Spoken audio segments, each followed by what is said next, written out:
Para sa mga kissable lips, ito yung the best ulam.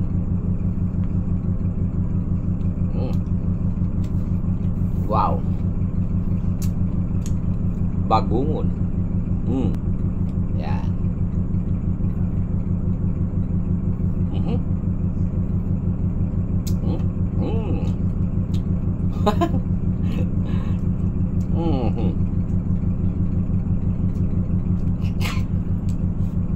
Atras, abante.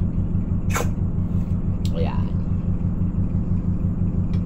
Ganyan lang siya kainin, mga idol. Pag hindi mo makaya sa isang sip-sip, abante, iatras mo muna, saka abante, duelo. Wow.